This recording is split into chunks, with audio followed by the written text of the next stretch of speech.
এত সুস্বাদু একটি আইটেম কাঁচা আম, টমেটো, কিশমিশ দিয়ে তৈরি করা যায়।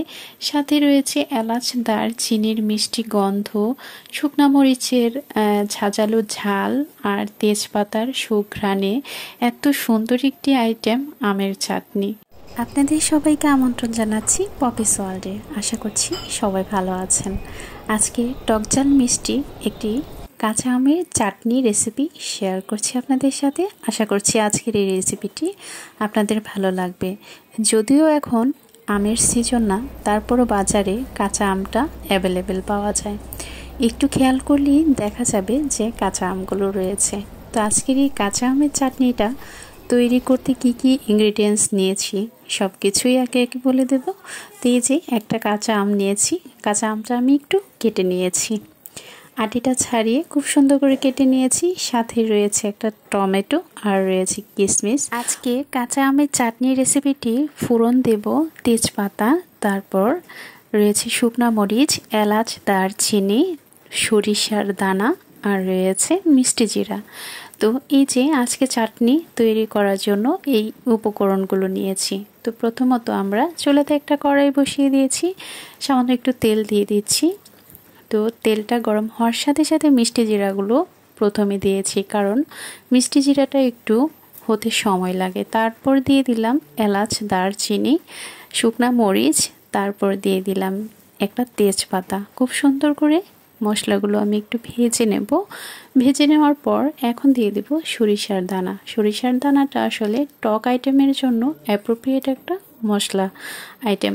তো যখন আসলে টক আইটেমটা রান্না করা হয় তখন এই সরিষার দানাটা ইউজ করতেই আমি দেখেছি আমার মা দিদাকে। তো এরই মাঝখানে মশলাগুলো একটু হয়ে আসার পর, ভাজি হওয়ার পর দিয়ে দিয়েছি কিশমিশগুলো দেওয়ার পর একটু খুব সুন্দর ফুলে উঠেছে এবং খুব সুন্দর দেখাচ্ছিল।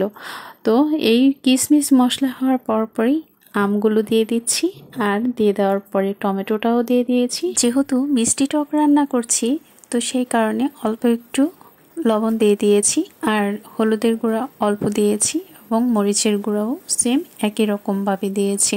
তো সবগুলো খুব সুন্দর করে একটু মিশিয়ে নিচ্ছি। মিশিয়ে নেওয়ার পর আমরা একটু ঢাকনি দিয়ে ঢেকে রাখবো।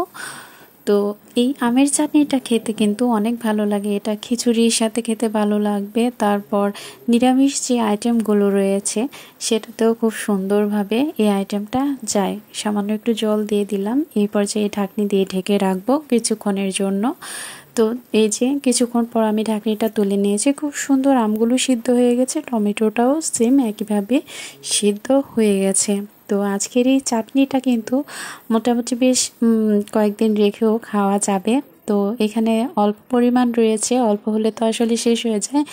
ঠিক একইভাবে রান্না করে ফ্রিজিং করেও আসলে রেখে খাওয়া যাবে।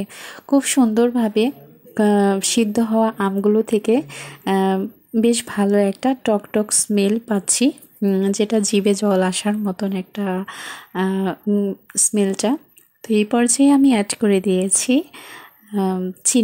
চিনি দেওয়ার পর এটা খুব সুন্দরভাবে মেশানোর পরই জলটা ছেড়ে দেবে। এই যে দেখুন খুব সুন্দরভাবে জলটা ছেড়ে দিয়েছে এবং এটা খুব ভালোভাবে একটু রান্না করে নেব। রান্না করে নিলেই আসলে আমের চাটনিটা কমপ্লিট হয়ে যাবে খাওয়ার জন্য। আজকের এই আমের চাটনিটা টমেটো দেওয়ার কারণে খুব সুন্দর একটা কালারও দেখা যাচ্ছে।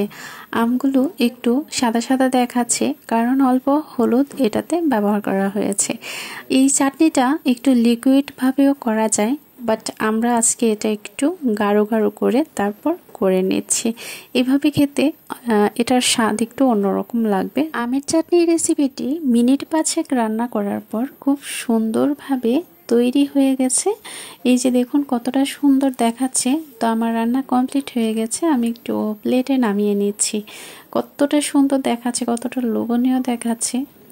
আমার তো খুবই ভালো লাগছে। আপনারা কমেন্ট করে জানাবেন আসলে কেমন হয়েছে। তো আপনাদের সবাইকে অসংখ্য ধন্যবাদ জানাচ্ছি পপিস ওয়ার্ল্ডের সাথে থাকার জন্য। সেই সাথে আরও ধন্যবাদ জানাচ্ছি আজকে তৈরি আমের চাটনির ভিডিওটির সাথে থাকার জন্য। এত অল্প সময়ে এত সুস্বাদু একটি আইটেম কাঁচা আম, টমেটো, কিশমিশ দিয়ে তৈরি করা যায়। সাথে রয়েছে এলাচ দারচিনির মিষ্টি গন্ধ, শুকনা মরিচের ঝাঁঝালো ঝাল আর তেজপাতার সুঘ্রাণে এত সুন্দর একটি আইটেম আমের চাটনি। অল্প সময়ে কিভাবে সুস্বাদু আইটেমগুলো তৈরি করা যায় সেটা দেখার জন্য পপিস ওয়ার্ল্ডের সাথেই থাকুন। প্রকৃতি সবসময় আমাদের ইঙ্গিত দিয়ে থাকে ভালো থাকার। চলুন সবাই প্রকৃতির প্রতি আমরা যত্নবান হই।